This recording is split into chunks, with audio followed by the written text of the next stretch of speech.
Everyone keeps secrets.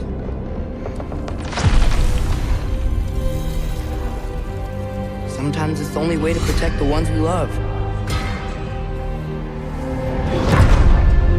Kratos is back, baby, and he's ready to kill anyone who just looks at him funny. Or at least that's how he used to be. Past Kratos was no doubt the type to rip your head off, like carve out the inside, maybe place some glowy stones in there, and then just use your head as a fucking flashlight. Yeah, how did you put that again, John? That's fucking metal as fuck, dude! Well said. Now, modern Kratos isn't quite as bloodthirsty as that. He's more refined, he's more elegant, he's a family man, and he doesn't want his son to follow in his footsteps. And seeing as this is the final part of the Norse mythology arc, we gotta ask the question, does Kratos supply that better life for his son? Well, let's dive right on in and find out. Take one more step, you're not gonna like how this ends. Really? And how do you intend to stop me? Look into my eyes. You tell me. For those of you who may not be aware, or those of you who are under like the age of 10, Kratos actually began his adventure in a little title called God of War back in 2005. Yes, I know, a very original title. Now, in that one, Ares, the original God of War, tricks Kratos into slaying his family, so that way love doesn't get in the way of him being a perfect killing machine. This results in Kratos being cursed to wear the ashes of his dead wife and daughter on his skin, which is why he always has that whitish look to him. Not one for wearing whiteface, Kratos vows revenge against Ares, resulting in a lot of death and destruction. I remember back during its release how this was touted as one of the first games to blend hack and slash mechanics along with button prompts on the screen. The QuickTime events in particular was something that most people attributed to either this game and Resident Evil 4. Personally, I remember button mashing Mario Party, but hey, I'll admit it was rare for an adventure game to do so at the time. There was also something cool about this no-nonsense protagonist, destroying all who stand in his way, killing without discrimination, and having sex orgies in the form of mini-games. How the hell did he not have multiple kids? Needless to say, high school was the perfect time for this to have come into my life. But it was also loved by everyone else as well, garnering tons of acclaim, winning Game of the Year, and receiving sequels, prequels, all of which were greatly successful. For the most part, Kratos was on top of the world, and one of Sony's most popular IP. But then, silence. Even though the ending of God of War 3 kept things ambiguously open to more sequels, the question had to be asked, where else could they go from here? All the gods were dead, the lands were in ruin. It looked like a perfect time to lay the series and Kratos to rest, which seemed to be the case for some time. Yet, out of what felt like nowhere, we got a sequel. One that made us extremely excited all over again, especially with the possibilities that the series could have in store. 2018's God of War introduced an older Kratos, one that no longer wanted to be controlled by his emotions, but rather be left alone to raise his son in peace. That's right, Kratos became a dad again, and with it earned the moniker the Dad of War. Yet, this wasn't the most exciting part. It was that we no longer were focusing on Greek mythology, which made sense as that place had definitely seen better days after Kratos was done with it. Instead, we now had our eyes set on Norse mythology. And with that came the endless possibilities of what could be next. Does Kratos kill everybody here too? Where would he go next if he does? Is his journey going to have him destroying the frickin' world? There were so many roads that the series could follow. But first, this title needed to perform well, otherwise those possible plans would most likely never come to fruition. And by the gods, not only did it do well, it blew everyone away. The mature tone and change of setting was exactly what the series needed to feel fresh again. It reworked its combat, introduced a slew of interesting characters, gave us an interesting story to follow, and basically did exactly what any good sequel or reboot should. Expand on the concepts of the original while refining itself and introducing new elements. It was a massive success. once again garnering tons of acclaim, winning Game of the Year, and receiving a sequel that is the subject of today's review. Kratos, once again, was on top of the world. How could anything go wrong?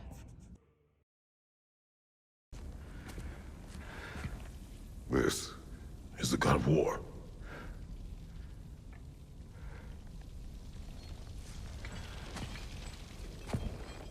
Those blades.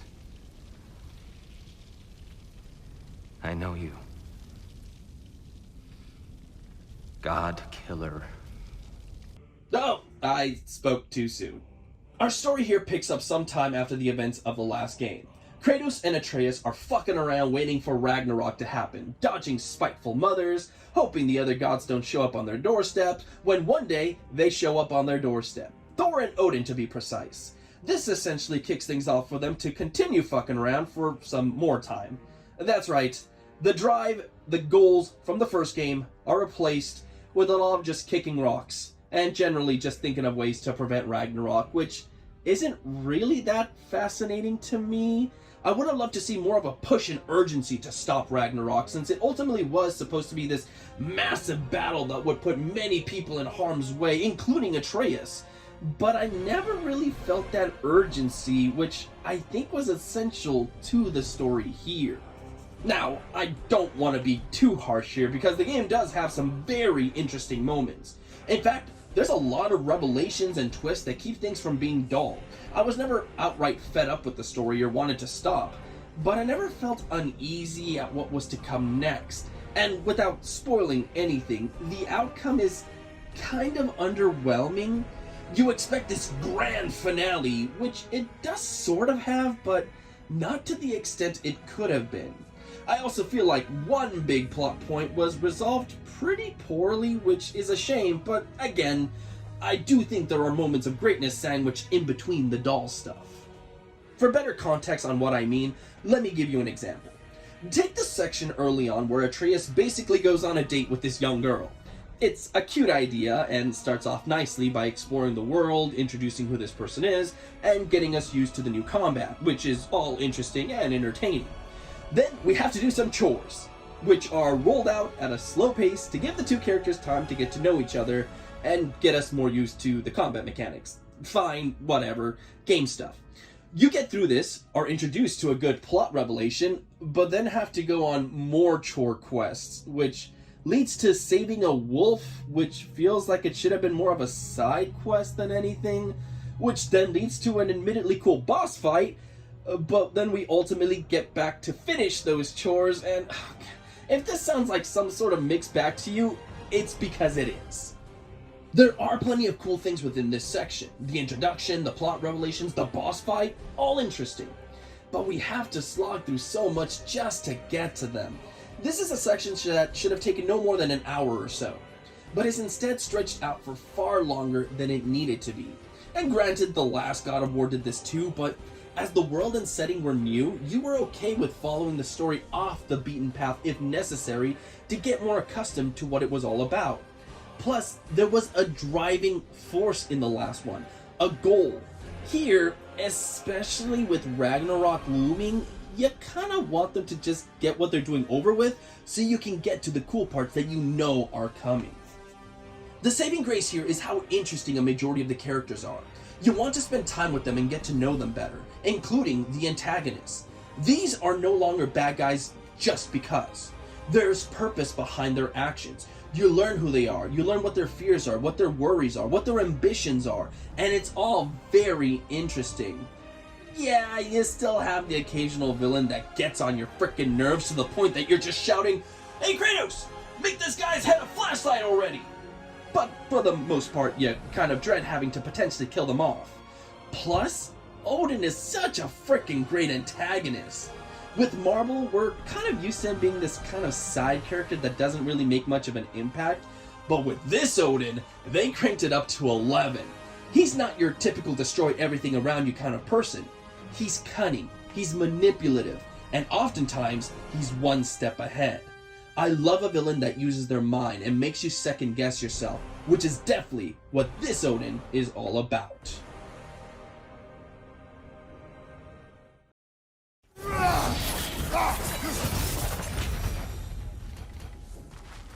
musical instrument from your homeland, isn't it? Can you play? Yes. Will you? No. Now, if you played the last God of War, you know what to expect here.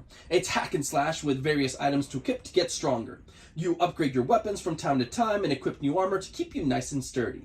There's definitely more fluidity than before, but it's all the same for the most part. It doesn't reinvent the wheel, but it doesn't have to.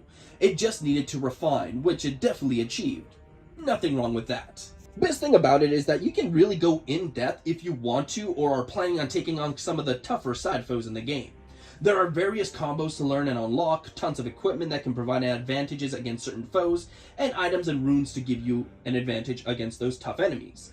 If you want to go all in to get the most out of your equipment, there's definitely a lot to consider, which you should do, as some of the later side quests do test your skill.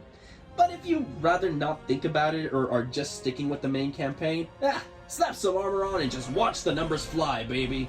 You'll get by just fine. Speaking of side quests, there are definitely an abundance of them here, and most of them are very fascinating. They don't suffer from that same tedium that the main quests sometimes go through, since they're all nice and straightforward, leaving out a lot of the fluff. There is the occasional tedious one that you come across every so often, like locating items for ghosts, but yeah, a majority of the others are very fun, lead to some nice challenges, and give some good rewards and insight into more of the lore. There's even an interesting collectible quest that may hint at where the future of the series can move to next. If you're a completionist, the content here is no doubt going to satisfy that itch. Look, Father, thanks for bringing us out here, but you don't have to do this kind of stuff just to keep my mind off Ragnarok, you know? This was not a distraction. No? Then why are we really out here? Have you ever considered? He just wants to spend time with you, lad, while he still can. God of War Ragnarok is another excellent entry in the series. While I don't feel the story hits the same highs as the last installment, there is still plenty here that exceeds in its own way. Smoother gameplay, interesting side quests, great cast of characters, including a fantastic version of Odin that is pretty intimidating. The small misstep should not deter you whatsoever from playing this game. It's well worth your time, and even the rough spots have some great moments to be found within. And thus, I give God of War Ragnarok a 4.5 out of 5, with a strong recommendation to buy it, especially if you played the previous installment. Newcomers may want to jump into that first one, but even if they don't, they're still going to get a nice experience here. Boy! No, Mika started, boy. Mika said, where you can. Alright, come on, Mika, you gotta play. Welcome back, everybody! Yeah. So, yes, God of War Ragnarok.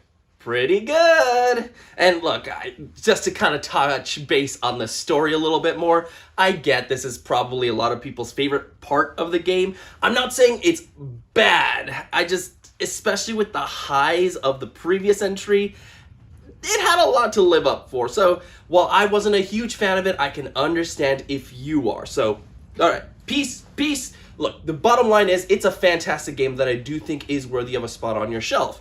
And with that, that's 2 games now that I really, really enjoyed that are nominated for Game of the Year. I might just have to give the next one a 1 out of 5 just to balance everything out properly. Am I gonna do that? You just gotta come back to find out. Until then, stay safe out there and have a good one.